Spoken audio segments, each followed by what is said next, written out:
چلے قافلے حجاز کے۔ اس خبر نے سلطان salahuddin ایوبی کو حیران نہ کیا کہ حلب اور موصل کے حکمرانوں الدین اور الدین نے صلیبیوں کے ساتھ اس کے خلاف درپردہ گٹھ جوڑ کر لیا ہے۔ یہ تو جیسے اس دور میں رسم بن گئی تھی کہ چھوٹے بڑے مسلمان عمرہ صلیبیوں کے ساتھ درپردہ دوستانہ گھانٹنے لگے تھے۔ اس کی وجہ یہ تھی کہ سلطان ایوبی ان سب کو ایک خلافت کے تحت لا کر انہیں ایک متحد قوم بنانا چاہتا تھا، مگر یہ عمرہ اپنی الگ الگ ریاستیں برقرار رکھ کر ان کے حکمران بنے رہنے کو اپنا مقصد بنائے ہوئے تھے۔ انہیں توقع تھی کہ ان کا یہ مقصد صلیبیوں کی دوستی سے پورا ہو سکتا ہے۔ آپ پہلے پڑھ چکے ہیں کہ ان سب میں اہم حکمران الدین اور الدین ہیں۔ ان کی ریاستیں حلب اور موصل محل وقوع، وسعت، دفاعی استحکام وغیرہ کے لحاظ سے جنگی اہمیت کی حامل تھی۔ صلیبی اس کوشش میں تھے کہ مسلمانوں کے یہ دونوں مقام ان کے قبضے میں آ جائیں یا یہ سلطان ایوبی کے قبضے میں نہ چلے جائیں، کیونکہ ان پر سلطان ایوبی کا قبضہ ہو جانے سے افواج اور رسد وغیرہ کے لیے دو ایسے اڈے مل جاتے تھے جہاں سے وہ آسانی سے بیت المقدس پر فوج کشی کر سکتا تھا۔ رب کعبہ کی قسم، میں حلب اور موصل پر قبضہ نہیں کرنا چاہتا، سلطان ایوبی نے متعدد بار کہا تھا۔ میں کسی مسلمان ریاست میں سے اپنی فوجیں گزارنا بھی پسند نہیں کروں گا۔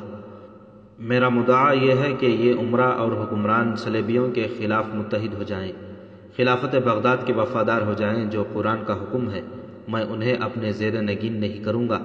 میں خلیفہ نہیں ہوں، میں تو خود خلیفہ کا پیروکار اور خادم ہوں۔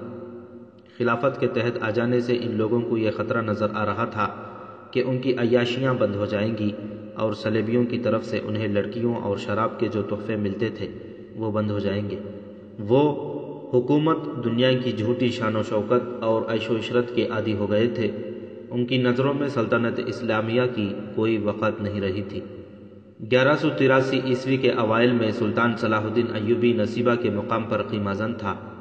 یہاں سے اسے بیت المقدس کی طرف پیش قدمی کرنی تھی، مگر اسے مسلمان عمرہ کی نیت میں فطور نظر آ رہا تھا۔ وہ اب یہ معلوم کرنے کی کوشش کر رہا تھا کہ حلب اور موصل کے والیان کی درپردہ سرگرمیاں کیا ہیں اور صلیبی کیا منصوبہ بنا رہے ہیں۔ اسے اپنے جاسوس حسن ادریس نے بیروت سے آ کر پوری اطلاع دے دی۔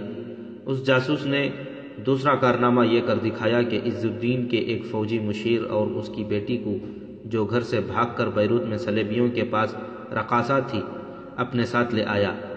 حسن ادریس سلطان ایوبی کے پاس آیا اور بتایا کہ الدین نے بیروت 2 ایلچی صلیبیوں کے پاس جنگی امداد کے لیے بھیجے ہیں۔ سلطان ایوبی اس اطلاع پر حیران نہ ہوا، البتہ یہ اطلاع اس کے لیے اہم تھی۔ اس نے اسی وقت سالاروں کو بلایا اور نقشہ سامنے رکھ کر انہیں بتایا کہ صلیبیوں کا منصوبہ کیا ہے۔ الدین کا جو ایلچی بیروت صلیبیوں سے مدد لینے گیا تھا اس کا نام احتشام الدین تھا۔ اب سلطان ایوبی کے پاس اس کی حیثیت ایک قیدی کی تھی، لیکن سلطان ایوبی نے احترام سے اپنے سالاروں کے ساتھ بٹھایا۔ احتشام الدین کو تقریباً ہر ایک سالار جانتا تھا۔ کوئی اسے حقارت سے گھور رہا تھا اور کسی کے چہرے پر خوشی کے آثار تھے کہ ان کے درمیان بیٹھا ہے اور قید ہے۔ سلطان ایوبی نے حسن ادریس کی رپورٹ سن لی تھی۔ مجھے امید ہے کہ ہمارا دوست احتشام الدین آپ کو خود ہی بتائے گا کہ الدین اور الدین کی نیت کیا ہے۔ سلطان ایوبی نے کہا، میں احتشام الدین پر الزام عائد نہیں کرتا کہ یہ ہمارے خلاف لڑنے کے لیے صلیبیوں سے جنگی امداد لینے گیا تھا۔ اسے والی موصل الدین نے بھیجا تھا۔ یہ الدین کا ملازم ہے۔ سلطان محترم، ایک سالار نے کہا، مجھے امید ہے کہ آپ مجھے یہ کہنے سے نہیں روکیں گے کہ احتشام الدین اپنے حکمران کا معمولی سا ملازم نہیں، یہ اس کا فوجی مشیر ہے۔ یہ سالار ہے، اسے اپنے حکمران کو ایسا مشورہ نہیں دینا چاہیے تھا کہ صلیبیوں سے مدد حاصل کی جائے۔ مجھے حکم دیا گیا تھا، احتشام الدین نے جواب دیا۔ اگر میں حکم عدولی کرتا تو آپ کو جلاد کے حوالے کر دیا جاتا۔ ایک نائب سالار نے کہا، آپ نے موت کے ڈر سے اپنے بادشاہ کا ایسا حکم مانا جو آپ کی اپنی قوم اور اپنے مذہب کی ذلت کا باعث ہے۔ کیا ہم اپنے گھروں سے دور، اپنی اولاد سے بے خبر، اپنے آپ سے بے نیاز یہاں اپنی عمریں لمبی کرنے بیٹھے ہیں؟ ایک مدت سے ہم ان چٹانوں میں مارے مارے پھر رہے ہیں اور رات اسی پتھریلی زمین پر سوتے ہیں، جب آپ حلب کے محل میں شہزادوں جیسی زندگی بسر کر رہے ہیں۔ آپ شراب پیتے ہیں، ناچنے والی حسین یہودی، صلیبی اور مسلمان لڑکیاں آپ کا دل بہلاتی ہیں اور آپ نرم بستر پر سوتے ہیں جن پر مخمل کے پلنگ پوش بچھے ہیں۔ ہم یہاں مرنے آئے ہیں، ہمارے رفیقوں کی لاشیں جانے کہاں کہاں گم ہو گئی ہیں، ہمارے سپاہیوں کی ہڈیاں سارے علاقے میں بکھر گئی ہیں۔ تم کسی شہید کی کوئی ہڈی دیکھو گے تو کہو گے یہ کسی جانور کی ہڈی ہے۔ عیش و عشرت نے تمہاری نظروں میں شہیدوں کو شراب میں ڈبو دیا ہے، دوست اور دشمن کو ایک کر دیا ہے۔ ہم مرنے آئے ہیں تو تمہیں جینے کا کیا حق ہے؟ احرام، سلطان ایوبی نے کہا، احتشام الدین نے میرے پاس آ کر گناہوں کا کفارہ ادا کر دیا ہے، اگر اسے تانے دینے ہوتے تو میں بھی دے سکتا تھا۔ سلطان ذی شان، ایک اور سالار نے کہا، خدا کے لیے مجھے صرف سلطان کہو۔ سلطان ایوبی نے کہا، مجھے شان و شوکت سے دور رہنے دو، مجھے بادشاہ بنانے کی کوشش نہ کرو، میں سپاہی ہوں، مجھے سپاہی رہنے دو۔ کہو تم کیا کہنا چاہتے ہو؟ میں احتشام الدین کو اور اپنے ان تمام ہتھیار بند بھائیوں کو جو یہاں موجود ہیں یہ بتانا چاہتا ہوں کہ جو سالار اپنے حکمران کا اتنا غلام ہو جاتا ہے کہ اسے خوش کرنے کے لیے اس کا غلط حکم بھی مان لیتا ہے، وہ اپنی قوم کی عزت کا قاتل ہوتا ہے۔ قوم کی عزت کے محافظ ہم ہیں۔ سلطنت کا مالک بادشاہ یا سلطان نہیں، قوم ہوتی ہے۔ آج ہم جس دور میں سے گزر رہے ہیں یہ سپاہی کا دور ہے، یہ جہاد کا دور ہے۔ اگر خلیفہ اور سلطان سلطنت کا کاروبار دیانتداری سے نہیں چلائیں گے تو اللہ کے سپاہی انہیں اپنا ایسا ہی دشمن سمجھیں گے جیسے یہودی اور صلیبی ہیں۔ اور جب احتشام الدین کی طرح اللہ کے سپاہیوں پر بھی سلطان بننے کا نشہ طاری ہو جائے گا تو لا الہ الا اللہ کی لاش پر گرجوں کے گھنٹے بجیں گے۔ اسلام پر جو بھی دور آئے گا وہ اللہ کے سپاہی کا دور ہوگا۔ سلطان ایوبی نے کہا، جب تک اسلام زندہ ہے کفار اسلام کے دشمن ہی رہیں گے۔ آج ہمارے سالاروں کے دلوں میں جاہ و حشمت کی جو خواہش پیدا ہو گئی ہے وہ کسی بھی وقت اسلام کو لے ڈوبے گی۔ مجھے نظر آ رہا ہے کہ اسلام زندہ رہے گا مگر اس شیر کی طرح زندہ رہے گا جسے سدھا لیا گیا ہو اور اسے فراموش کرا دیا گیا ہو کہ وہ بادشاہ ہے۔ یہ شیر بکریوں سے بھی ڈرتا رہے گا۔ مسلمان کفار کی انگلیوں پر ناچیں گے۔ اللہ کا سپاہی موجود ہوگا مگر اس کے ہاتھ میں تلوار نہیں ہوگی۔ اگر تلوار ہوگی تو وہ کسی صلیبی کی دی ہوئی ہوگی جسے وہ نیام سے باہر نکالنے کے لیے صلیبی سے اجازت لے گا۔ سلطان ایوبی بولتے بولتے چپ ہو گیا۔ اس نے نظریں گھما کر سب کو دیکھا اور بولا، میں بھی باتوں میں الجھ گیا ہوں۔ میرے رفیقوں، ہمیں کام کرنا ہے۔ اگر ہم اس بحث میں پڑ گئے کہ یہ گناہ کس کا ہے اور وہ خطا کس کی ہے اور کون سچا اور کون جھوٹا ہے تو ہم صرف باتیں ہی کرتے رہیں گے۔ احتشام الدین تمہیں بتائے گا کہ حلب اور موصل کے حکمرانوں نے صلیبیوں کے ساتھ کیا طے کیا ہے اور ہمیں کس قسم کی دشمن سے کس قسم کی لڑائی لڑنی پڑے گی۔ احتشام الدین اٹھا اور سب کے سامنے جا کھڑا ہوا، سب کو نظریں گھما کر دیکھا اور بولا، میرے دوستوں، میں تمہاری نظروں میں حقارت اور قہر دیکھ رہا ہوں۔ تمہیں حق پہنچتا ہے کہ میرے لیے سزائے موت تجویز کرو مگر میں تمہارے لیے عبرت کا سامان ہوں۔ یہ درست ہے کہ میں نے والی موصل عز الدین کی خوشنودی حاصل کرنے کے لیے اپنا ایمان فروخت کیا اور اس کا ایلچی بن کر بیروت گیا اور صلیبیوں سے مدد مانگی، مگر یہ بھی درست ہے کہ جس طلسم نے میری عقل اور میرے ایمان کو اپنے قبضے میں لیا اس سے تم میں سے کوئی بھی نہیں بچ سکتا۔ کیا تم میں سے سالار اور حاکم غداری کا جرم کرتے نہیں پکڑے گئے؟ ان میں بہت سے ایسے تھے جن پر سلطان کو اتنا اعتماد تھا جتنا انہیں اپنی ذات پر ہے، مگر وہ ایمان فروش نکلے۔ میں تمہیں یہ بتانا چاہتا ہوں کہ انسانی فطرت میں ایک ایسی کمزوری ہے جو انسان کو عیش و عشرت میں ڈال دیتی ہے، اور جہاں کے روز و شب میں حکومت اور معاشرے میں گناہ کی ترغیب دینے والی باتیں ہوں وہاں زاہد بھی عیش پسند اور گنہگار بن جاتے ہیں۔ ہر کوئی امیر اور سلطان بننے کے خواب دیکھنے لگتا ہے، ہر کسی کی ذلت کا قلعہ مسمار ہو جاتا ہے۔ اگر تم مجھے گنہگار سمجھتے ہو تو میری تلوار سے میرا سر تن سے جدا کر دو۔ اگر مجھے توبہ کا موقع دیتے ہو تو میں عظمت اسلام کی پاسبانی اور سلطنت اسلامیہ کی توسیع کے لیے تمہاری بہت مدد کر سکتا ہوں۔ صلیبی شاید تم سے آمنے سامنے کی ٹکر نہیں لیں گے۔ احتشام الدین نے کہا، انہوں نے ہمیں ہماری اپنی تلواروں سے مروانے کا انتظام کر لیا ہے، انہیں اپنی فوجیں مروانے کی ضرورت نہیں رہی۔ وہ مسلمانوں کو مسلمانوں کے خلاف لڑانے کے لیے انہیں مدد اور شہ دے رہے ہیں۔ یہ چھوٹی بڑی مسلمان امارتیں اور ریاستیں جو دراصل خلافت بغداد کے صوبے ہیں، سب درپردہ صلیبیوں کے غلام بن گئے ہیں تاکہ خود مختار رہیں۔ اپنے مرکز سے کٹ کر خود مختاری اسی صورت میں حاصل کی جا سکتی ہے کہ دشمن کی مدد لو اور اپنے بھائی کو دشمن کہو۔ خانہ جنگی میں صرف ایک فریق سچا اور محب وطن ہوتا ہے، دوسرا فریق دشمن کا دوست ہوتا ہے۔ دشمن اسے خلوص سے مدد نہیں دیتا بلکہ اپنے فائدے اور اپنے عزائم کی تسکین کے لیے مدد دیتا ہے۔ صلیبی ہمارے مخالف دھڑے کو مدد دے رہے ہیں۔ اس کی صورت یہ ہے کہ وہ موصل کو اپنے چھاپہ مار دستوں کا اڈا بنا رہے ہیں۔ وہ کچھ عرصے تک چھاپوں اور شبخونوں کی جنگ لڑیں گے، رفتہ رفتہ وہ حلب کو اور دیگر تمام مسلمان ریاستوں کو اپنے اڈے بنا لیں گے جو آپ کے خلاف استعمال ہوں گے۔ میں جب بیروت میں تھا تو مجھے پتہ چلا تھا کہ صلیبی موصل سے کچھ دور پہاڑی علاقے میں بے شمار اسلحہ اور سامان چھپا کر رکھیں گے۔ اس میں آتش گیر مادہ بہت زیادہ ہوگا، اسے وہ اپنے چھاپہ ماروں کے لیے استعمال کریں گے اور بعد میں کھلی جنگ میں بھی۔ وہ کھلی جنگ اسی صورت میں لڑیں گے جب بہت سی مسلمان عمارتوں میں اپنے اڈے بنا کر مستحکم کر چکے ہوں گے۔ میں ابھی یہ معلوم نہیں کر سکا کہ وہ اسلحہ اور آتش گیر مادہ کس مقام پر رکھیں گے، یہ معلوم کرنا آپ کے جاسوسوں کا کام ہے۔ سلطان ایوبی نے سالاروں کو بھیج دیا، سوائے حسن بن عبداللہ کے جو جاسوسی اور سراغ رسانی کے محکمے کا سربراہ تھا، اور سالار سالم مصری کو بھی سلطان ایوبی نے اپنے پاس روک لیا۔ یہ چھاپہ مار دستوں کا سالار تھا۔ میرا قیاس صحیح نکلا ہے، سلطان ایوبی نے ان دونوں سے کہا۔ مجھے معلوم تھا کہ صلیبی موصل اور حلب کو درپردہ طریقوں سے اپنے اڈے بنانے کی کوشش کریں گے اور ہمارے مسلمان بھائی ان کے ساتھ پورا تعاون کریں گے۔ تم نے احتشام الدین کی زبانی سن لیا ہے کہ بالڈون اور دوسرے صلیبی موصل سے کچھ دور کہیں جنگی سامان اور آتش گیر سیال کا بہت بڑا ذخیرہ جمع کر رہے ہیں۔ تم جانتے ہو کہ جس طرح ہمیں رسد کے ذخیرے کی ضرورت ہے اسی طرح صلیبیوں کو بھی ضرورت ہے۔ ہم میں سے جس کا ذخیرہ ختم یا تباہ ہو گیا وہ آدھی جنگ ہار جائے گا۔ ہمارے کچھ دستے ٹولیوں میں تقسیم ہو کر موصل اور حلب کے درمیان بیٹھے ہیں۔ انہیں میں نے عز الدین اور عماد الدین کا آپس کا رابطہ توڑنے کے لیے بٹھایا ہے۔ اب بیروت اور ان دونوں جگہوں کے راستے روکنے ہیں۔ یہ مہم ذرا مشکل اور خطرناک ہوگی کیونکہ چھاپہ ماروں کو اپنے مستقر سے دور جانا ہوگا۔ یہ مجھے دیکھنا ہے کہ یہ مہم مشکل ہے یا آسان، سالم مصری نے کہا، اور یہ میرا فرض ہے کہ مشکل کو آسان کروں۔ آپ حکم دیں۔ کوئی قافلہ نظر آئے اسے روک لو، سلطان ایوبی نے کہا۔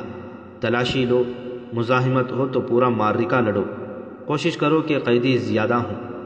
اس نے حسن بن عبداللہ سے کہا، اور حسن تم مجھے یہ کام کر کے دکھاؤ کہ معلوم کرو کہ صلیبی اسلحہ اور آتش گیر سیال کا ذخیرہ کہاں جمع کر رہے ہیں۔ ہو سکتا ہے وہ ذخیرہ کر بھی چکے ہوں۔ اگر تم جگہ معلوم کر سکو تو اس کی تباہی کا انتظام کر دوں گا۔ یہ انتظام انشاءاللہ میرا ہوگا، سالم مصری نے کہا۔ یہ ذہن میں رکھو کہ کچھ عرصے تک ہماری جنگ آنکھ مچولی جیسی ہوگی، سلطان ایوبی نے کہا۔ صلیبی کھلی جنگ لڑنے کے بجائے شبخونوں اور تخریب کاروں کی جنگ لڑیں گے۔ وہ شاید مجھے مشتعل کرنے کی کوشش کریں گے کہ میں ان پر کھلا حملہ کروں۔ میں ایسی حماقت نہیں کروں گا۔ وہ مجھے کئی جگہوں پر گھات لگائیں گے۔ میں سب سے پہلے اپنے ان امراء کو ساتھ ملاؤں گا جو صلیبیوں کے دوست بنتے جا رہے ہیں۔ میں ان سے تعاون کی بھیک نہیں مانگوں گا۔ میں اب تلوار کی نوک پر ان سے تعاون لوں گا۔ میں ان میں سے کسی کا بھی خون بہانے سے دریغ نہیں کروں گا۔ یہ برائے نام مسلمان ہیں۔ مسلمان کے خلاف کافر کے ساتھ دوستی کرنے والا مسلمان بھی کافر ہوتا ہے۔ مجھے اب پرواہ نہیں کہ تاریخ مجھے کیا کہے گی۔ اگر مجھے آج کوئی کہے کہ آنے والی نسلیں مجھے اپنے بھائیوں کا قاتل اور خانہ جنگی کا مجرم کہیں گے تو بھی میں اپنے ارادوں سے باز نہیں آؤں گا۔ میں تاریخ اور آنے والی نسلوں کے آگے نہیں، خدا کے آگے جواب دہ ہوں۔ خدا کے سوا نیت کو اور کوئی نہیں جانتا۔ میرے اور فلسطین کے درمیان اگر میرے بیٹے حائل ہوں گے تو میں انہیں بھی قتل کر دوں گا۔ اگر ہم نے آج قبلہ اول کو صلیبیوں سے آزاد نہ کرایا تو ہمارے بعد صلیبی اور یہودی خانہ کعبہ پر بھی قبضہ ہو جائیں گے۔ مجھے اپنے عمرہ اور حکمرانوں کے طیور اور طور طریقے بتا رہے ہیں کہ وہ بادشاہ بنیں گے اور ان کی اولاد بھی بادشاہ ہوگی، اور یہ لوگ فلسطین کو یہودیوں کی تسلط میں دے دیں گے۔ تلوار کے سوا میرے پاس اب کوئی علاج نہیں رہا۔ ہم آپ کے حکم کے منتظر ہیں، سالم مصری نے کہا۔ اگر آپ میری رائے لیں تو میں یہی کہوں گا کہ مرکز سے خود مختاری یا نیم خود مختاری مانگنے والوں کو غداری کی سزا ملنی چاہیے، اور میں انہیں سزا دوں گا، سلطان ایوبی نے کہا۔ سلطان صلاح الدین ایوبی نے سالم مصری اور حسن بن عبداللہ کو جنگی نوعیت کی ہدایات دے کر رخصت کر دیا۔ وہ دونوں چلے گئے تو سلطان ایوبی ایک اور مسئلے پر غور کرنے لگا۔ اس نے جب بیروت سے محاصرہ اٹھایا تھا اور وہ نصیبہ کے مقام پر آ کر خیمہ زن ہو گیا تھا، اس سے کچھ عرصہ پہلے اسے بحرہ قلزم کے مشرقی علاقے کے متعلق یہ اطلاعیں ملی تھیں کہ صلیبی فوجی دستے اس علاقے میں قافلوں کو لوٹ لیتے ہیں۔ صلیبی صرف مسلمان قافلوں کو لوٹتے تھے، مال و دولت کے علاوہ اونٹ اور گھوڑے لے جاتے اور کمسن اور نوجوان لڑکیوں کو بھی اٹھا لے جاتے تھے۔ زیادہ تر رہزنی ان دنوں میں ہوتی تھی جن دنوں مصر کے حاجیوں کے قافلے جاتے اور آتے تھے۔ ان ڈاکوؤں کو فوجی پیمانے پر ہی روکا جا سکتا تھا، لیکن سلطان ایوبی کے پاس اتنی فوج نہیں تھی۔ اس کے علاوہ اس کے دماغ پر فلسطین اور وہ مسلمان عمرہ سوار تھے جو صلیبیوں کے ساتھ درپردہ صلاح اور مدد کے معاہدے کر رہے تھے، اس لیے سلطان ایوبی ادھر توجہ نہیں دے سکا تھا۔ آپ پڑھ چکے ہیں کہ بیروت کے محاصرے میں سلطان ایوبی نے بحری بیڑا بھی استعمال کیا تھا جس کا امیر البحر حسام الدین لؤلؤ تھا۔ محاصرہ ابتدا میں ہی ناکام ہو گیا تو سلطان ایوبی نے حسام الدین کو پیغام بھیجا کہ وہ بیڑا سکندریہ لے جائے۔ اس کے فوراً بعد قاہرہ سے سلطان ایوبی کو پیغام ملا کہ صلیبیوں نے قافلوں کو لوٹنا باقاعدہ پیشہ بنا لیا ہے اور اب کوئی قافلہ منزل تک پہنچتا ہی نہیں۔ سلطان ایوبی نے قاہرہ کو جواب دینے کے بجائے سکندریہ امیر البحر حسام الدین کو حکم بھیجا کہ وہ اپنے بیڑے کے اس حصے کی جا کر کمان لے لے جو بحر قلزم میں ہے۔ سلطان ایوبی کا حکم یہ تھا کہ بحر قلزم میں تمہارا مقابلہ دشمن کے بحری بیڑے سے نہیں ہوگا، بلکہ تم خشکی پر گھات لگا کر ان ڈاکوؤں کو پکڑو گے جو مسلمانوں کے قافلوں کو لوٹتے ہیں۔ مجھے بتایا گیا ہے کہ یہ ڈاکو صلیبی فوجی ہیں جو باقاعدہ منصوبے اور اوپر والوں کے احکام کے تحت لوٹ مار کر رہے ہیں۔ یہ صحرا میں نہیں رہتے، سمندر کے کنارے رہتے ہیں۔ تم فوج کا ایک منتخب دستہ ساتھ لے جاؤ اور سمندر میں گھومتے پھرتے رہو۔ جہاں تمہیں ڈاکوؤں کا شبہ ہو وہاں سپاہیوں کو کشتیوں سے اتار کر خشکی پر بھیجو اور ڈاکوؤں کا خاتمہ کرو۔ میرے اگلے حکم تک تم قلزم میں ہی رہو گے۔ حسام الدین حکم ملتے ہی بحر قلزم میں چلا گیا۔ اس دور میں بحر روم اور قلزم کو ملانے کے لیے نہر سوئز نہیں تھی۔ بحر قلزم میں سلطان ایوبی نے چند ایک جنگی جہاز اور کشتیاں رکھی ہوئی تھیں۔ اگر آپ مشرقی وسطی کا نقشہ دیکھیں تو آپ کو بحر قلزم اور اس کے اوپر خلیج سوئز نظر آئے گا۔ اس سمندر کے مغربی کنارے پر مصر اور مشرقی کنارے پر سعودی عرب ہے۔ شمال میں صحرائے سینائی اور خلیج عقبہ ہے۔ بعض قافلے جو مصر سے حج کے لیے جاتے تھے وہ اونٹوں اور گھوڑوں سمیت کشتیوں کے ذریعے خلیج سوئز عبور کرتے تھے۔ اکثر قافلے خشکی پر ہی جاتے تھے اور بحر قلزم کے ساتھ ساتھ سفر کرتے تھے کیونکہ سمندر کے قریب گرمی میں کمی رہتی تھی۔ حسام الدین نے وہاں جاتے ہی ساحل کے ساتھ ساتھ خشکی پر چھاپے مارنے شروع کر دیے اور چند ایک ڈاکوؤں کو پکڑ کر وہیں قتل کر دیا، لیکن اسے ان میں سے صلیبی افواج کا کوئی ایک بھی سپاہی نہ ملا۔ حسام الدین کو ایک روز اطلاع ملی کہ مصر سے ایک بہت بڑا قافلہ حجاز کے لیے روانہ ہو گیا ہے۔ اس وقت قافلے کو صحرائے عرب میں ہونا چاہیے تھا۔ حسام الدین نے 3-4 سپاہیوں کو خانہ بدوشوں کے لباس میں گشت کے لیے بھیجا، مگر انہیں کہیں قافلہ نظر نہ آیا۔ یہ ایک بدقسمت قافلہ تھا جو ساحل سے دور دور جا رہا تھا۔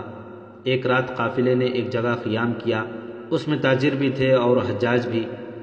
کئی ایک پورے کنبوں کو ساتھ لیے جا رہے تھے، ان میں بچے بھی تھے، بوڑھے بھی اور چند ایک کمسن اور نوجوان لڑکیاں بھی تھیں۔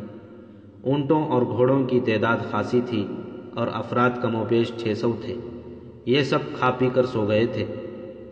قافلہ شہر کی تاریکی میں جاگا۔ کسی نے اذان دی، سب نے تیمم کر کے باجماعت نماز پڑھی اور جب روانگی کی تیاری ہونے لگی تو کہیں سے بلند للکار سنائی دی، سامان مت باندھو، سب ایک طرف کھڑے ہو جاؤ۔ کسی نے مقابلہ کرنے کی کوشش کی تو وہ زندہ نہیں رہیں گے۔ قافلے میں کئی ایک گھبرائی ہوئی آوازیں سنائی دیں، ڈاکو ڈاکو۔ صبح کی روشنی صاف ہو گئی۔ قافلے والوں نے دیکھا ان کے ارد گرد صحرائی لباس میں ملبوس سینکڑوں آدمی کھڑے تھے۔ ان میں بعض گھوڑوں پر سوار تھے، ان کے ہاتھوں میں برچھیاں اور بعض کے پاس تلواریں تھیں۔ ان کے سر اور چہرے صافوں میں لپٹے ہوئے تھے۔ قافلے کی تعداد زیادہ تھی، اس لیے یہ عارضی قیام گاہ وسیع تھی۔ ڈاکوؤں نے گھیرا تنگ کرنا شروع کر دیا۔ قافلے والے مسلمان تھے، خاموشی سے ہتھیار ڈال دینا ان کا اصول نہیں تھا۔ انہیں معلوم تھا کہ قافلوں پر حملے ہوا کرتے ہیں، اس لیے وہ مسلح تھے اور لڑنے کے لیے تیار۔ عورتوں اور بچوں کو درمیان میں ایک جگہ کر لو، کسی نے آہستہ سے کہا، اور یہ ہدایت کانوں کان بکھرے ہوئے قافلے تک پہنچ گئی۔ عورتیں اور بچے قیام گاہ کے وسط کو جانے لگے، ڈاکو آگے بڑھنے لگے۔ قافلے میں سے تلواریں نکل آئیں، کچھ برچھیاں بھی تھیں۔ ڈاکوؤں نے ہلہ بول دیا۔ اس کے بعد گھوڑوں کے دوڑنے کا، للکار کا اور تلواریں ٹکرانے کا شور تھا، جس میں عورتوں اور بچوں کی چیخیں سنائی دیتی اور شور میں ڈوب جاتی تھیں۔ ڈاکوؤں میں سے زیادہ تر گھوڑوں پر سوار تھے، اس لیے پلہ انہی کا بھاری تھا، اور وہ تربیت یافتہ اور تجربے کار فوجی تھے۔ قافلے والے بھی جم کر مقابلہ کر رہے تھے اور نعرے بھی لگا رہے تھے۔ ایک آواز بار بار سنائی دیتی تھی، لڑکیوں کو درمیان میں رکھنا، لڑکیوں کو الگ نہ ہونے دینا۔ ایک لڑکی کی بلند آواز سنائی دی، ہمارا غم نہ کرو، ہم تمہارے ساتھ ہیں۔ قافلے والوں کو اگر گھوڑوں پر سوار ہونے کا موقع مل جاتا تو وہ زیادہ بہتر طریقے سے لڑ سکتے، مگر ان کے گھوڑے ابھی زینوں کے بغیر بندھے ہوئے تھے۔ وہ صلیبیوں کے گھوڑوں تلے رونگتے چلے جا رہے تھے۔ ان میں سے بعض گر بھی رہے تھے۔ زیادہ تر نقصان قافلے والوں کا ہو رہا تھا۔ اس کی وجہ یہ بھی تھی کہ وہ عورتوں اور بچوں کو اپنے حصار میں لیے ہوئے تھے۔ وہ گھوم پھر کر نہیں لڑ سکتے تھے۔ معرکہ پھیلتا بھی جا رہا تھا۔ قافلے میں 7-8 جوان لڑکیاں بھی تھیں۔ ان میں سکندریہ کی رہنے والی ایک رقاصہ بھی تھی جس کا نام رعدی تھا۔ وہ اپنے پیشے سے اسی عمر میں متنفر ہو گئی اور حج کے لیے جا رہی تھی۔ اس کے ساتھ وہ آدمی تھا جس سے اسے محبت ہو گئی تھی۔ وہ اسی کے سہارے اپنے آقاؤں سے بھاگ آئی تھی۔ انہوں نے ابھی شادی نہیں کی تھی۔ دونوں نے فیصلہ کیا تھا کہ وہ مکہ معظمہ جا کر شادی اور پھر حج کریں گے۔ رعدی رقاصہ تھی، اس لیے اس کا جسم پھرتیلا تھا۔ کچھ دیر تک وہ اس آدمی کے ساتھ رہی جس کے ساتھ وہ حج کو جا رہی تھی۔ اس آدمی کے پاس تلوار نہیں تھی، جو اس زمانے میں لوگ لباس کا حصہ سمجھ کر اپنے ساتھ رکھتے تھے۔ اس کے بجائے اس کے پاس خنجر تھا۔ اس نے رعدی کو اپنے ساتھ رکھا اور اس کا چہرہ اور سر اس طرح کپڑے میں لپیٹ دیا کہ پتہ نہ چلے کہ یہ لڑکی ہے۔ اس آدمی نے ایک ڈاکو کو جو گھوڑے پر سوار نہیں تھا پیچھے سے پیٹھ پر خنجر مارا۔ خنجر اتنا گہرا اترا کہ فوراً بعد باہر نکل نہ سکا۔ ڈاکو نے گھوم کر اس آدمی کے پہلو میں برچھی کی طرح تلوار گھونپ دی، پھر دونوں گر پڑے۔ اس ڈاکو کی پیٹھ کے ساتھ تیروں سے بھری ہوئی ترکش بندھی ہوئی تھی اور اس کے کندھے اور گردن میں کمان بھی لٹک رہی تھی۔ رعدی نے اس کی کمان اور ترکش اتار لی۔ یہ تینوں قیام گاہ کے کنارے پر تھے۔ قریب ہی کچھ سامان پڑا تھا جس میں خیمے بھی تھے۔ رعدی سامان اور خیموں کے ڈھیر کے پیچھے چھپ گئی۔ صلیبی ڈاکوؤں کے گھوڑے دوڑتے ہوئے اس کے سامنے سے گزرتے تھے۔ رعدی کی کمان سے تیر نکلتا اور گھوڑا سوار اندھا ہو جاتا۔ اس طرح اس نے کچھ سواروں کو گرا لیا اور اس کے بعض تیر گھوڑوں کو لگے جو بے قابو ہو کر اور زیادہ تباہی مچانے لگے۔ رعدی کو کوئی بھی نہ دیکھ سکا، مگر اس نے ایک سوار پر تیر چلایا جو سوار کی بجائے گھوڑے کی گردن میں اتر گیا۔ گھوڑا بے قابو ہو کر گھوما اور دور کا چکر کاٹ کر سامان اور خیموں کے اسی ڈھیر پر آ گیا جس میں رعدی چھپی ہوئی تھی۔ گھوڑا سامان کے ساتھ ٹکرایا اور ڈھیر پر گر پڑا۔ سوار دور جا پڑا۔ ڈھیر سے ایک چیخ سنائی دی۔ گھوڑا رعدی کے اوپر گرا تھا، لیکن وہ ابھی مرا نہیں تھا۔ اس کی گردن میں تیر اترا ہوا تھا۔ وہ فوراً اٹھا اور اندھا دھند بھاگ گیا۔ سوار اٹھا تو اسے لپٹے ہوئے خیموں میں سے ایک سر نظر آیا جو کسی عورت کا تھا۔ سوار نے خیمے ہٹا کر دیکھا۔ اسے ایک بڑی ہی خوبصورت لڑکی نظر آئی جو اٹھنے کے قابل نہیں تھی اور وہ بے ہوش بھی نہیں تھی۔ صلیبی نے اسے اٹھایا تو وہ کراہنے لگی۔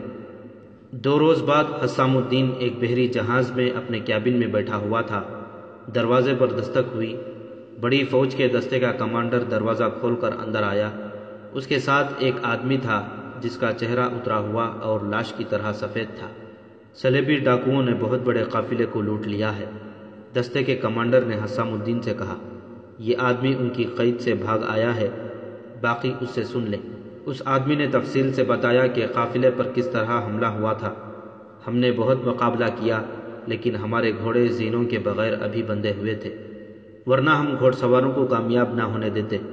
قافلے کے تھوڑے سے آدمی زندہ ہیں جو ڈاکوؤں کے قبضے میں ہیں۔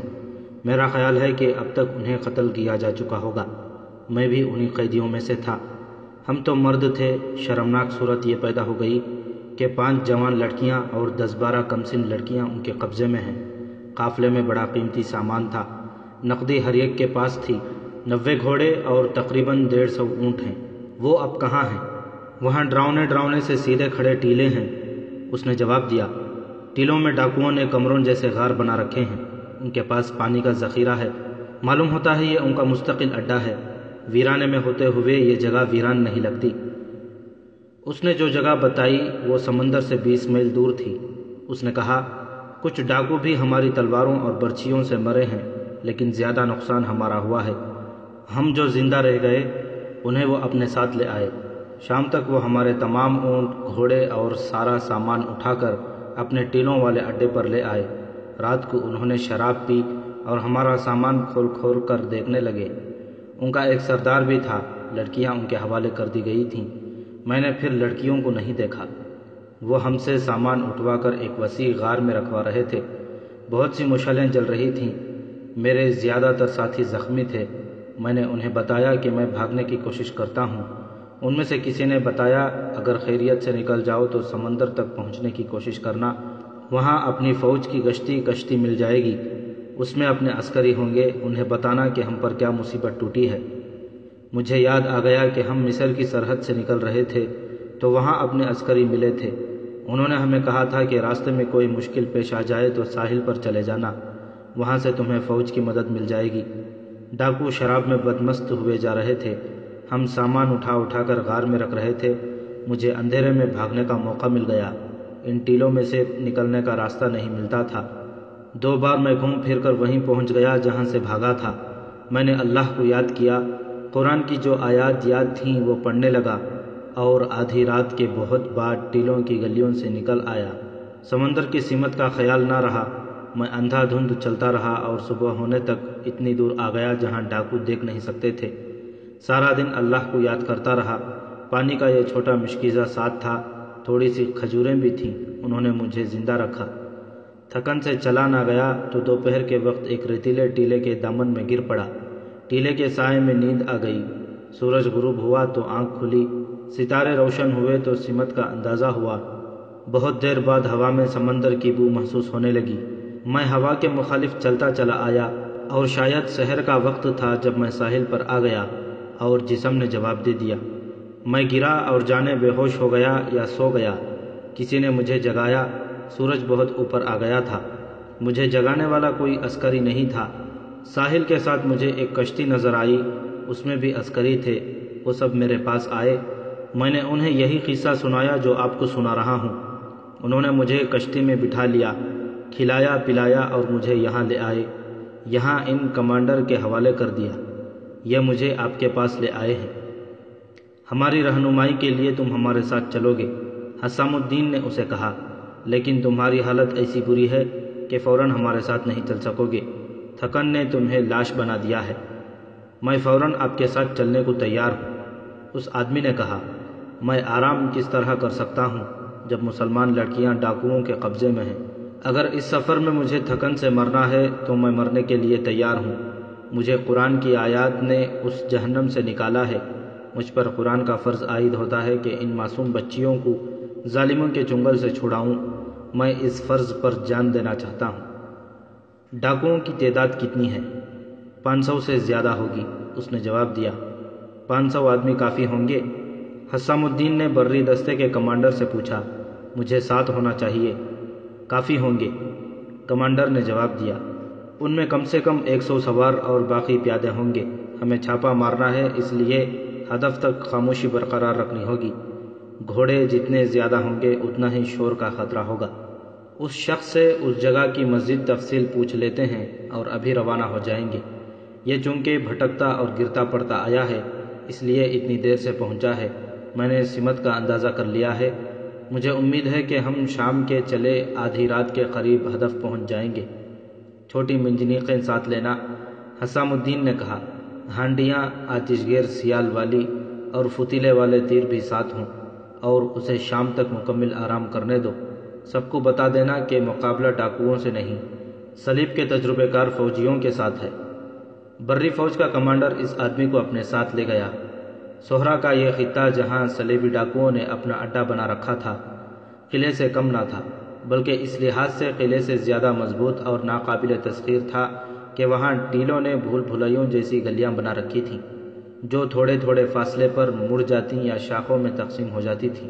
اس خطے کے درمیان ایک وسیع میدان تھا، اس کے ارد گرد ٹیلوں میں صلیبیوں نے اونچے اور لمبے چوڑے کمرے کھود رکھے تھے۔ اونٹوں اور گھوڑوں کے رہنے کی جگہ الگ تھی۔ حسام الدین کا بری فوج کا دستہ پوری خاموشی سے آدھی رات سے پہلے اس خطے کے قریب پہنچ چکا تھا۔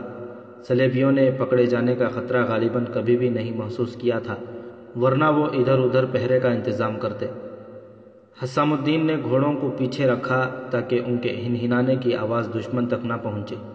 دستے کا کمانڈر 4 سپاہیوں کو ساتھ لے کر ٹیلوں کی ایک گلی میں چلا گیا۔ گھومتا موڑتا بہت آگے گیا تو اسے گھوڑوں کی ہلکی ہلکی آوازیں سنائی دینے لگیں۔ وہ گھوڑوں کی ان رات کی آوازوں سے واقف تھا۔ ایک جگہ وہ ایک بلند ٹیلے پر چڑھ گیا۔ وہ شبخون کا ماہر تھا اور اسے چھپے ہوئے ہدف پر پہنچنے کا تجربہ تھا۔ وہ ٹیلے کے اوپر گیا، اوپر چوڑائی تھی، وہاں سے اترنا پڑا، پھر ایک اور بلندی پر چڑھا۔ اسے آدمیوں کی آوازیں سنائی دینے لگیں جو ہلڑ بازی کی طرح تھیں۔ وہاں سے بھی اسے اترنا پڑا۔ وہ ایک گلی میں جا رہا تھا کہ قریب ہی اسے کسی کے بولنے کی آواز سنائی دی۔ اس نے اپنے سپاہیوں کو اشارہ کیا اور سب اپنے ہتھیار ٹان کر ٹیلے کے ساتھ ہو گئے۔ آگے موڑ تھا۔ 2 آدمی باتیں کرتے موڑ مڑے۔ وہ شراب پیے ہوئے تھے جو ان کے لہجے سے ظاہر تھا۔ سپاہیوں سے 2-4 قدم آگے گئے تو پیچھے سے سپاہیوں نے تلواریں ان کے پہلوؤں سے لگا دیں۔ کمانڈر نے ان کی زبان میں جو فلسطینی، عربی اور عبرانی کی آمیزش تھی کہا کہ آواز نکالی تو مارے جاؤ گے۔ انہیں وہاں سے دور لے گئے۔ انہوں نے جان کے خوف سے بتا دیا کہ ان کے ساتھی کہاں ہیں اور ان تک کون سا راستہ جاتا ہے۔ مسلمان کمانڈر ان میں سے ایک کو اپنے ساتھ بلندی پر لے گیا جہاں سے وہ میدان نظر آتا تھا، جہاں اس کے ساتھی جشن منا رہے تھے۔ کمانڈر نے اوپر سے دیکھا اور وہ حیران رہ گیا۔ اس بے رحم صحرا میں جو جہنم سے کم نہ تھا، ان صلیبیوں نے جنت کا منظر بنا رکھا تھا۔ جہاں مسافر پیاسے مر جاتے تھے، وہاں یہ لوگ شراب پی رہے تھے۔ ان میں سے کچھ ادھر ادھر بے سود پڑے تھے، بعض ٹولیوں میں بیٹھے گا رہے تھے یا ہلڑ بازی میں مصروف تھے۔ ایک جگہ ایک لڑکی ناچ رہی تھی۔ مشعلیں اس طرح جل رہی تھیں کہ ان کے ڈنڈے عمودی ٹیلوں میں گاڑے ہوئے تھے۔ بہت سے اندر ہیں، صلیبی قیدی نے کمانڈر کو بتایا۔ وہ شراب سے بے ہوش پڑے ہوں گے۔ ایسا جشن صرف اس وقت منایا جاتا ہے جب کوئی بہت بڑا قافلہ لوٹا جاتا ہے۔ 3-4 راتیں جشن منایا جاتا ہے۔ تعداد کتنی ہے؟ 600 کے قریب، اس نے جواب دیا۔ کمانڈر ایک نائٹ ہے، وہ اس وقت لڑکیوں کے درمیان بدمست پڑا ہوگا۔ کمانڈر نے بلندی سے میدان کا جائزہ لیا۔ اسے مشعلوں کی روشنی میں جو کچھ نظر آ رہا تھا وہ اس نے دیکھ لیا۔ جو نظر نہیں آتا تھا وہ اسے صلیبی قیدی نے بتا دیا۔ وہ ایسے راستے معلوم کر رہا تھا جن کی ناکہ بندی کی جا سکے۔ اس نے اپنے قیدی کو ساتھ لیا اور وہاں سے اتر آیا۔ دوسرے قیدی اور اپنے سپاہیوں کو بھی ساتھ لے کر وہ حسام الدین کے پاس گیا اور اسے بتایا کہ کس قسم کی کارروائی کرنی ہے۔ میدان میں مشعلوں کی روشنی میں ہلڑ بازی کرنے والے صلیبیوں کی تعداد کم ہو گئی تھی۔ اب ان میں سے چند ایک ہی جاگ رہے تھے۔ حسام الدین نے کہا کہ زیادہ سے زیادہ ڈاکوؤں کو زندہ باہر لانا۔ کمانڈر نے اس پر اعتراف کیا اور کہا، میں ان سے انتقام لینا چاہتا ہوں۔ میں ان کی لاشیں یہیں گلنے سڑنے کے لیے اور صحرائی لومڑیوں کے لیے پڑی رہنے دوں گا۔ آپ انہیں زندہ قیدی بنا کر ان کے حکمرانوں کے ساتھ کوئی سودا کرنا چاہتے ہیں؟ نہیں، حسام الدین نے کہا، مجھے بھی انتقام لینا ہے۔ مجھے اپنے ان مسلمان قیدیوں کے خون کا انتقام لینا ہے جنہیں صلیب کے ایک جنگجو بادشاہ ارنالڈ نے اقرا لے جا کر قتل کیا تھا۔ جنگی قیدیوں کو قتل نہیں کیا جاتا، مگر ارنات نے ہمارے تمام قیدیوں کو پہلے بھوکا رکھا، ان سے مشقت کرائی، پھر انہیں قطار میں کھڑا کر کے قتل کیا تھا۔ اس واقعے کو 7 سال گزر گئے ہیں، میں اسے ساری عمر نہیں بھول سکتا۔ آج انتقام کا موقع ملا ہے۔ میں یہ نہیں سننا چاہتا کہ یہ صلیبی ڈاکو ہمارے ساتھ لڑتے ہوئے مارے گئے۔ انہیں زندہ لاؤ، لیکن میں انہیں زندہ نہیں رہنے دوں گا۔ میں انہیں اسی طرح قتل کروں گا جس طرح صلیبیوں نے ہمارے قیدی قتل کیے تھے۔ حسام الدین کے سپاہی 3 راستوں سے میدان میں داخل ہوئے۔ انہوں نے جلتی ہوئی مشلوں سے اپنی مشلیں جلا لیں۔ جو صلیبی جاگ رہے تھے انہوں نے نشے کی حالت میں گالیاں دیں۔ وہ لڑنے کی حالت میں نہیں تھے۔ حملہ آور سپاہیوں نے انہیں زندہ پکڑنے کے بجائے تلواروں سے ختم کر دیا۔ جو سوئے ہوئے تھے وہ شور و غل سے جاگ اٹھے۔ بیشتر اس کے کہ وہ سمجھ پاتے کہ یہ کیا ہو رہا ہے، وہ برچھیوں کی انیوں میں دھر لے گئے۔ انہیں ہتھیار اٹھانے کی مہلت نہ ملی۔ غار نما کمروں میں سے چند ایک برچھیاں اور تلواریں لے کر نکلے، لیکن کچھ مارے گئے، باقی ہتھیار پھینک کر بھاگ کھڑے ہو گئے۔ ان کا نائٹ اس حالت میں مدہوش پڑا تھا کہ اس کے جسم پر کوئی کپڑا نہ تھا۔ وہ گالیاں بکنے لگا۔ مسلمان سپاہیوں کو وہ اپنے سپاہی سمجھ رہا تھا۔ اس کے کمرے سے 3 مسلمان لڑکیاں برآمد ہوئیں۔ دوسرے کمروں میں سے چند ایک لڑکیاں نکلیں۔ یہ سب مسلمان تھیں۔ ان کی حالت بہت بری تھی۔ وہ مسلمان سپاہیوں کو شاید ڈاکوؤں کا کوئی دوسرا گروہ سمجھ رہی تھیں، اسی لیے وہ دہشت سے دبکی ہوئی تھی۔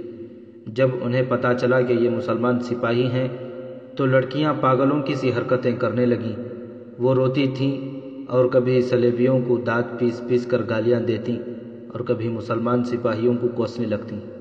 انہوں نے انہیں بے غیرت اور بزدل کہا اور ان میں سے بعض بار بار کہتی تھیں، اگر تم مسلمان ہو تو ان کافروں کو قتل کیوں نہیں کرتے؟ کیا ہم تمہاری بہنیں اور تمہاری بیٹیاں نہیں؟ کیا ہماری عصمتیں تمہاری بیٹیوں کی عصمتوں جیسی نہیں؟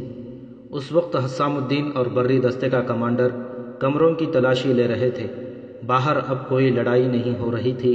صلیبیوں کو ایک جگہ بٹھا دیا گیا۔ ان کے گرد مسلح سپاہی کھڑے تھے، جن میں بہت سے سپاہیوں نے کمانوں میں تیر ڈال رکھے تھے۔ صبح جب صلیبیوں کا نشہ اترا تو وہ سمندر کے کنارے بیٹھے تھے۔ لڑکیوں کو حسام الدین نے اپنے بحری جہاز میں رکھا۔ قیدیوں کی تعداد کم و بیش 500 تھی، باقی مارے گئے تھے۔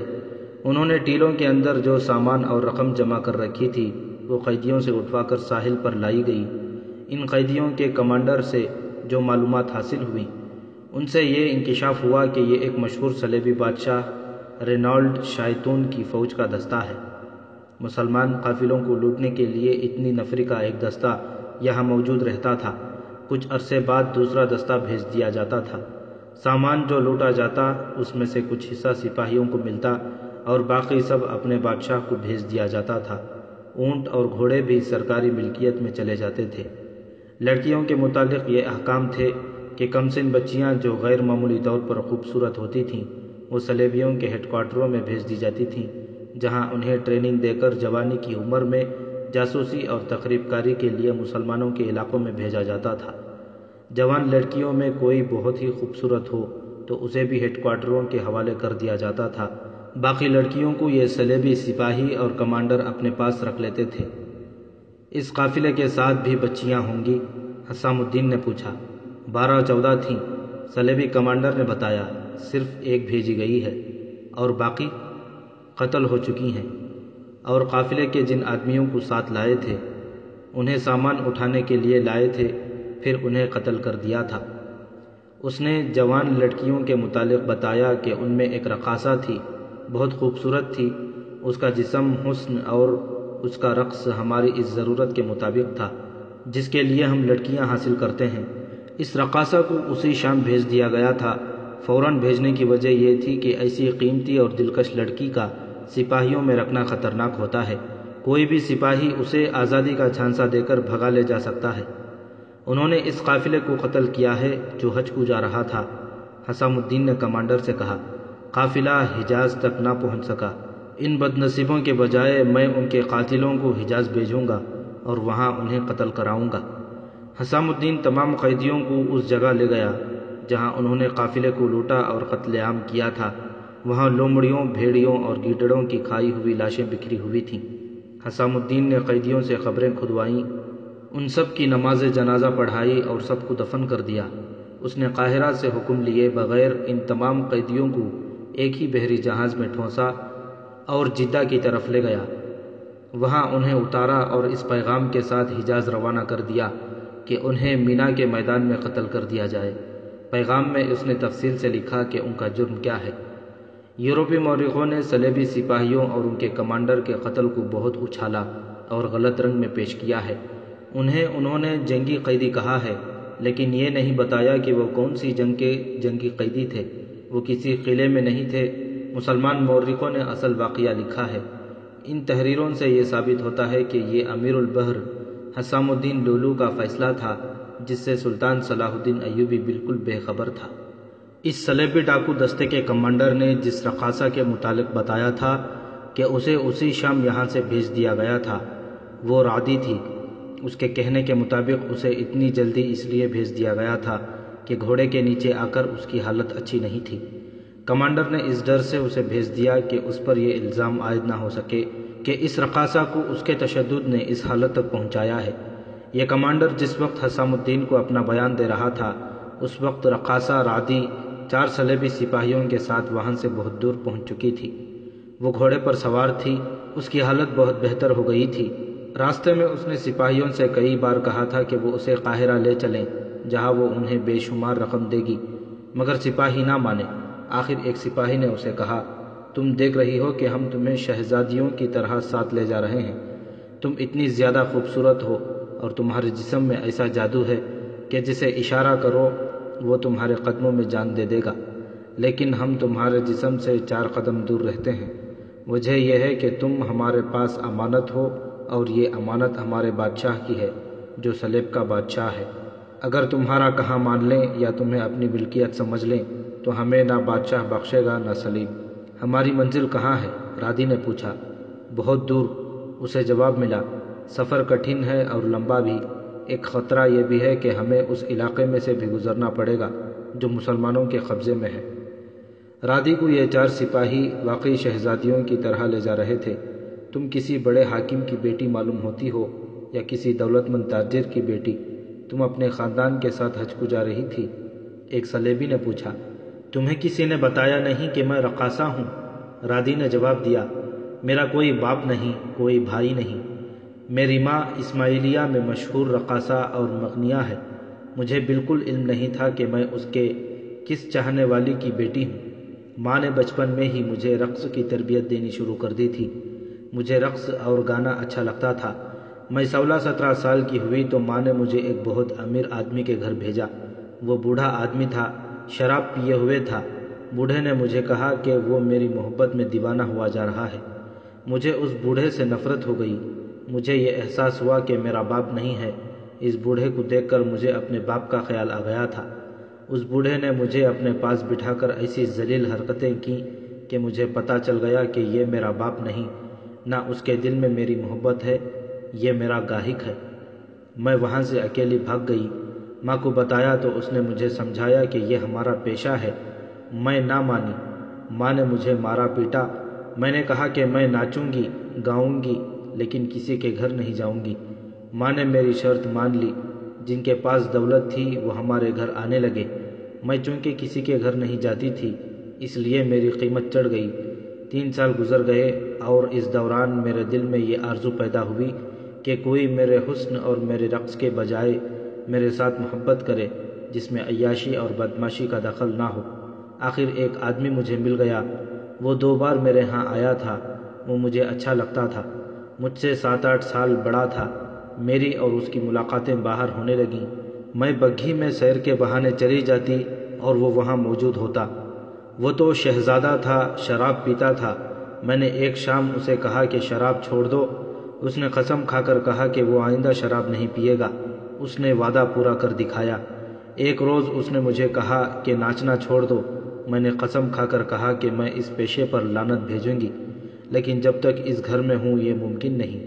اس نے کہا کہ میں عیاش باپ کا عیاش بیٹا ہوں۔ میرے باپ کے حرم میں تم سے چھوٹی عمر کی بھی لڑکیاں ہیں۔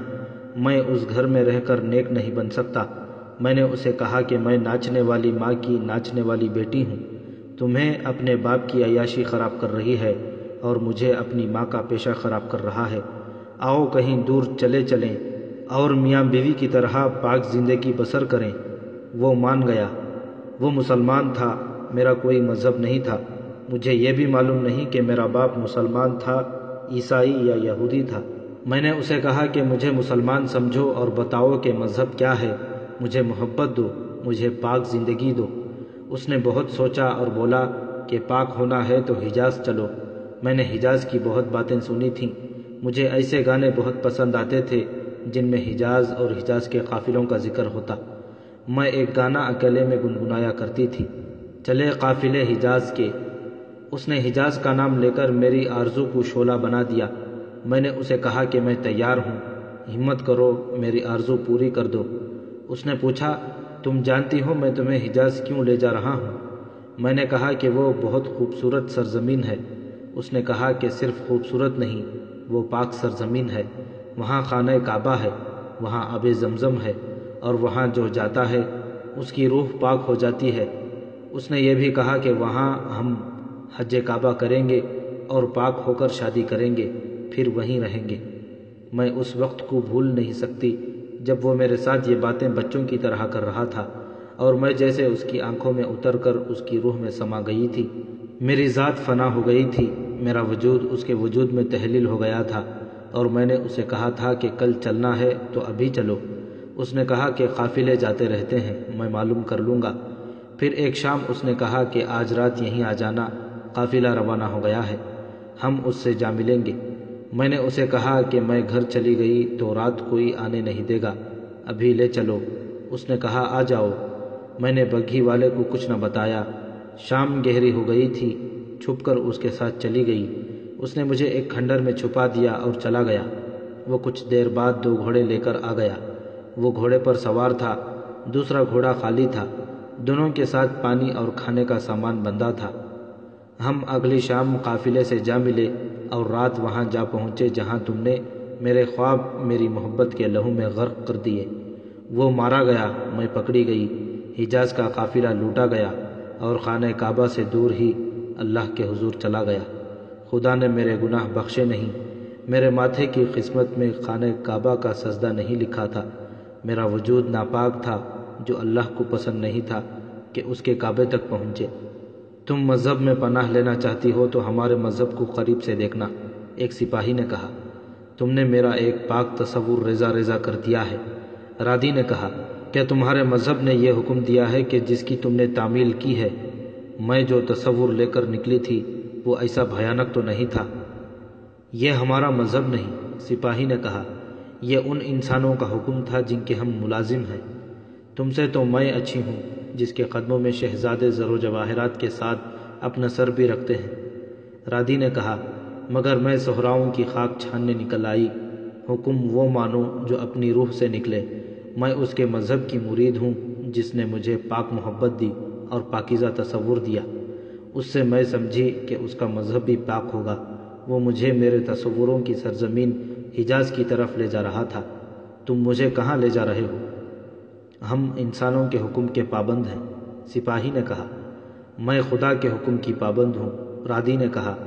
خدا نے تمہیں دھتکار دیا ہے، ایک اور سپاہی بولا۔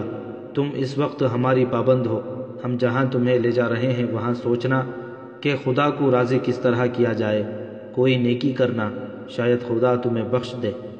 میں جانتی ہوں تم مجھے کہاں لے جا رہے ہو اور کیوں لے جا رہے ہو، رادی نے کہا۔ میرا وجود سراپا گناہ ہوگا اور میں کوئی نیکی نہیں کر سکوں گی۔ تم کوئی نیکی سوچ بھی نہیں سکتی، ایک سپاہی نے کہا۔ تم گناہ کی پیداوار ہو، گناہوں میں تم نے پرورش پائی ہے۔ ایک گنہگار کے ساتھ گھر سے بھاگ کر جا رہی تھی، تم نیکی کیا کرو گی؟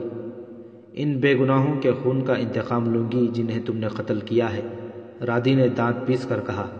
چاروں سپاہیوں نے بڑی زور سے قہقہا لگایا اور ایک نے کہا، ہم پر تمہارا احترام فرض ہے، ہمیں حکم ہی ایسا ملا ہے، ورنہ تم ایسے الفاظ دوبارہ زبان سے نہ نکالتی۔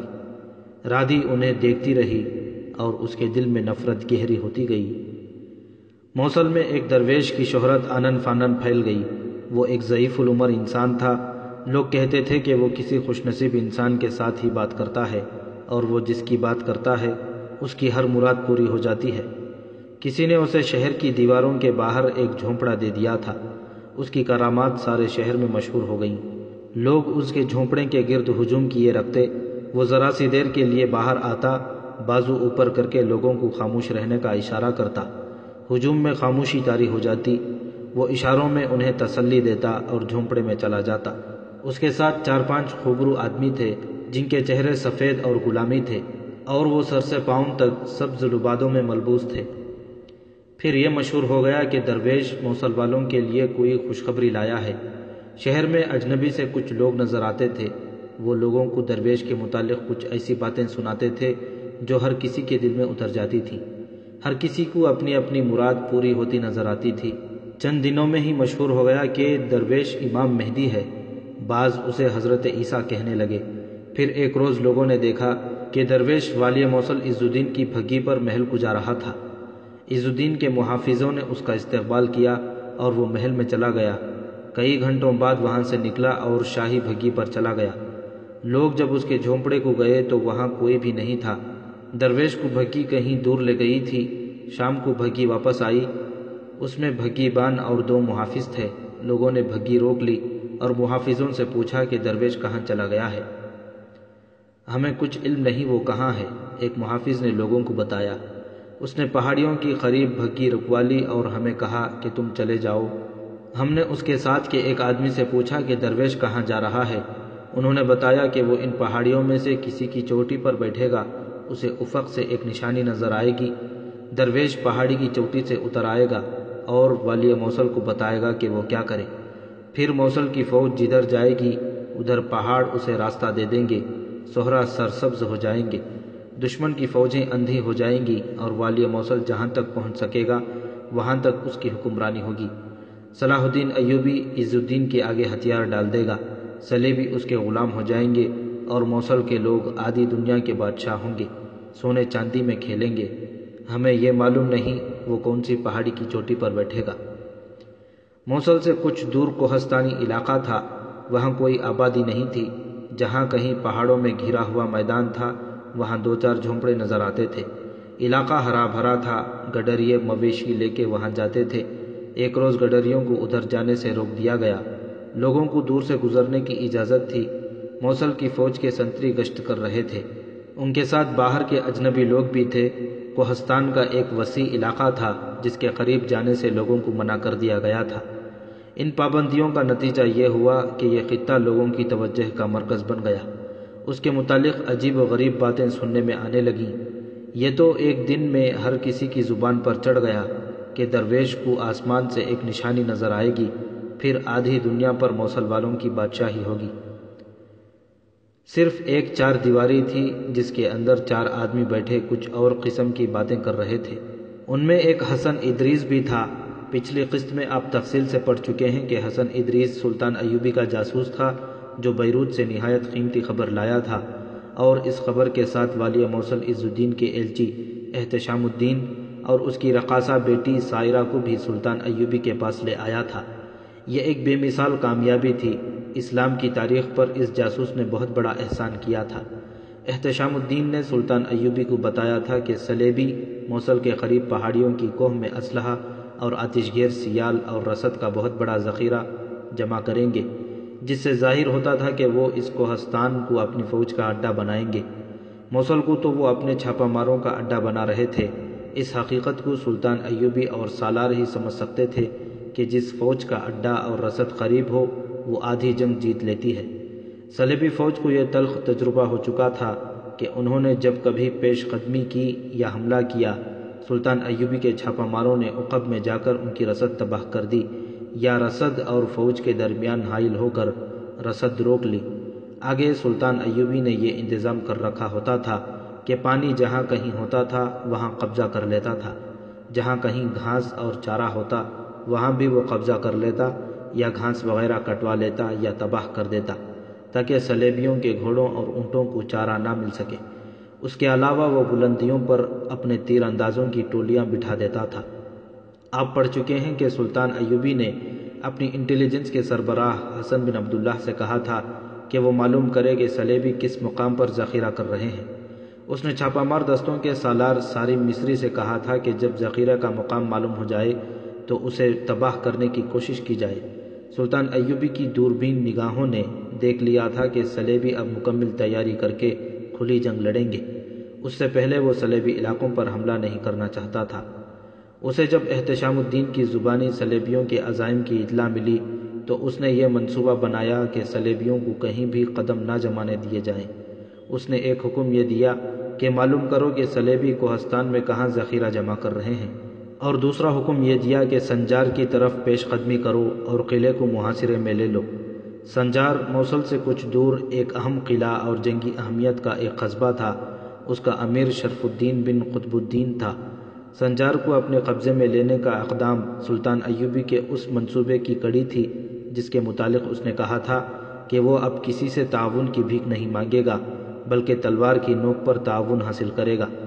اسے معلوم تھا کہ یہ چھوٹے چھوٹے مسلمان امراء خود مختار حکمران رہنا چاہتے ہیں، اس لیے صلیبیوں کے ساتھ درپردہ معاہدے کر رہے ہیں۔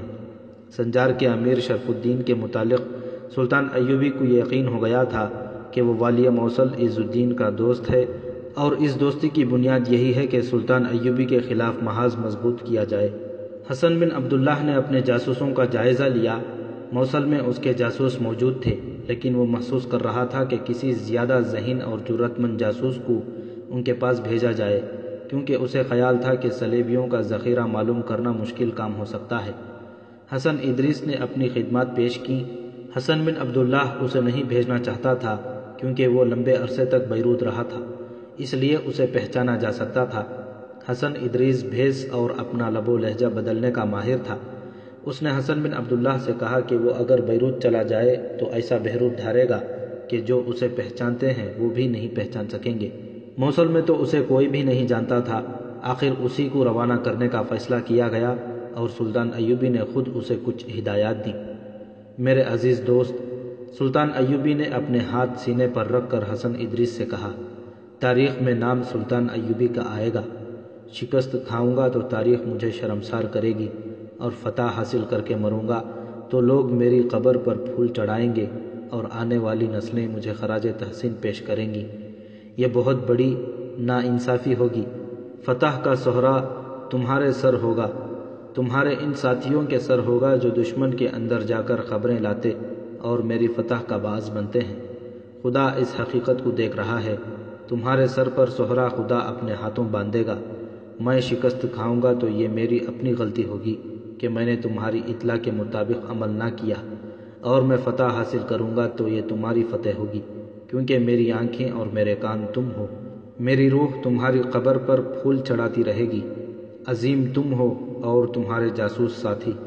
میری کوئی عظمت نہیں، میں پوری فوج لے کر سنجار جا رہا ہوں، تم اکیلے جا رہے ہو۔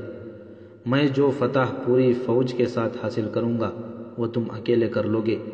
جاؤ میرے دوست، خدا حافظ۔ جب حسن ادریس ایک غریب مسافر کے بھیس میں ایک اونٹ پر سوار ہو کر نصیبہ کے خیمہ گاہ سے نکلا، اس وقت سورج غروب ہو چکا تھا۔ وہ دور نکل گیا تو اسے بے شمار گھوڑوں کے ٹاپوں کی آواز سنائی دینے لگی۔ وہ رک گیا، اسے معلوم تھا کہ یہ گھوڑے کس کے ہیں۔ یہ صلاح الدین ایوبی سنجار کو محاصرے میں لینے جا رہا تھا۔ اس نے نصیبہ سے اپنا کیمپ اکھاڑا نہیں تھا، اپنا ہیڈ کوارٹر اور کچھ عملہ وہیں رہنے دیا اور اپنے محفوظہ ریزرو ٹروپس کو بھی تیاری کی حالت میں نصیبہ چھوڑ گیا تھا۔